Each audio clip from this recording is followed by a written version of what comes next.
You and I are separated from all of the rest of the animal kingdom with our intellect.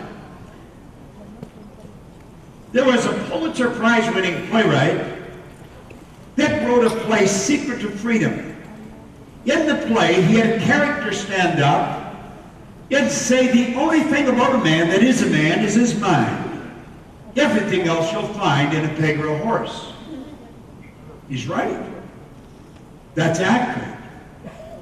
What separates us from all of the rest of life is our intellect. Yet it's how we use our intellect that's going to determine our emotional state or the vibration we're in. This secret became so popular talking about the law of vibration, or the law of attraction, but the law of attraction is a secondary law. The law of vibration is the primary law, and the vibration we're in is going to dictate what we attract into our life. You and I have the ability to control that vibration. We've got the godlike ability to dictate the vibration we're in, and that determines what we attract into our life. Unfortunately, we have never been taught this in school. You can go through the most prestigious universities in the world, and we're not taught who we are or what we are. As a result, in 2009, here in Chennai, we are holding a World Wellness Women's Congress. Yet to some people, this is brand new idea. This idea is an old idea we're just becoming aware of. This physical instrument we live in is equipped to do anything we want to do. Now think of this for a moment. We say we're spiritual beings. Spirit is truly evenly present in all places at the same time, 100% evenly present. There is nowhere where spirit is not. One of the laws that spirit operates by, and I see the law as God's modus operandi, it's how everything is done and done perfectly, is the law of vibration. That law decrees that everything moves, nothing rests. We literally live in an ocean of motion. This physical instrument we live in is a mass of molecules in a very high speed of vibration. Each level of vibration is referred to as a frequency. Spirit being the highest and the physical being the lowest. Sitting right in the center, if we learn how to use it, is all of these mental muscles, these creative faculties that separate us from all the rest of the animal kingdom. If we were to study this law in depth, we will realize that each frequency is hooked up to the one above and the one below. There is no line of demarcation where one stops, the other starts. Yet, if you think on this long enough, you will see how we're all connected. What we call space is energy. We say no thing. It may be no thing, but there's power in it. How do we operate? We are creative beings. Now think for a moment. You're a spiritual being, you have an intellect, yet you live in a physical body. Now what we want to do is activate the intellect and tap in to a part of life that is generally ignored, the spiritual realm. This is where thought is resident. Yet as we pull thoughts together, we can build an idea. This conference center is an idea. This conference is an idea.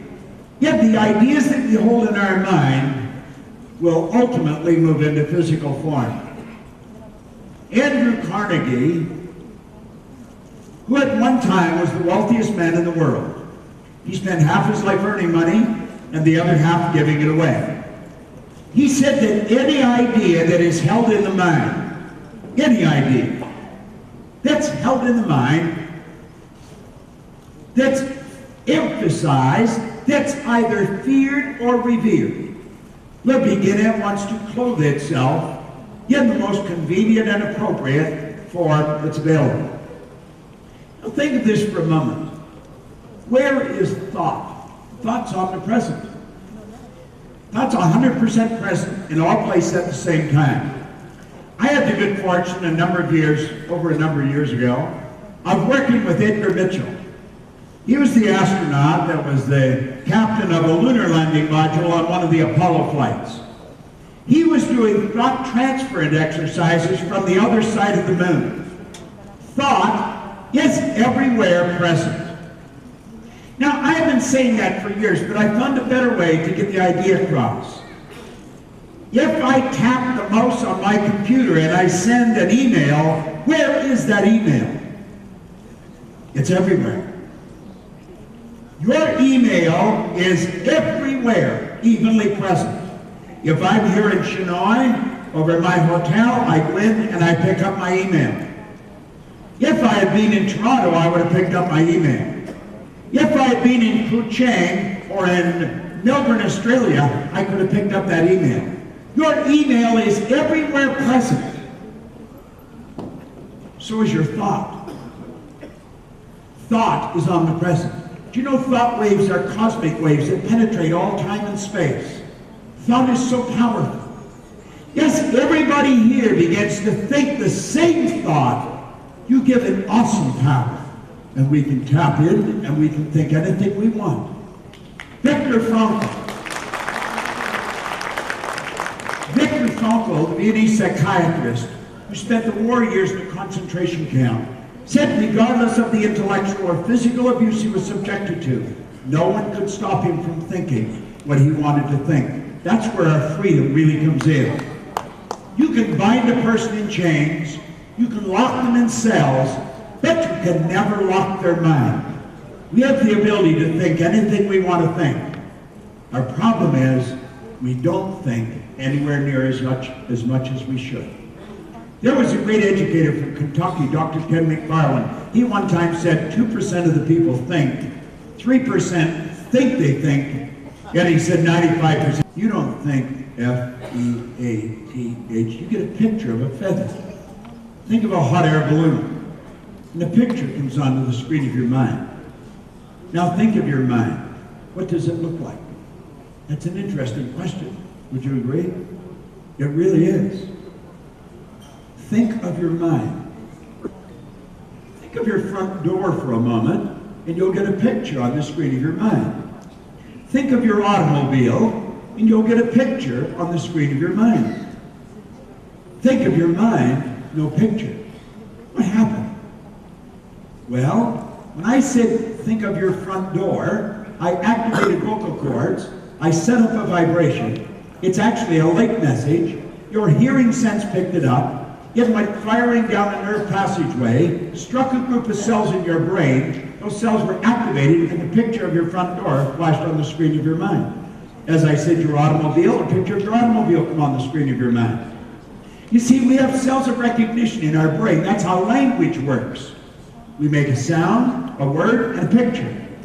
When you say think of your mind, how many of you get a picture of your brain? But the brain isn't the mind any more than your finger is.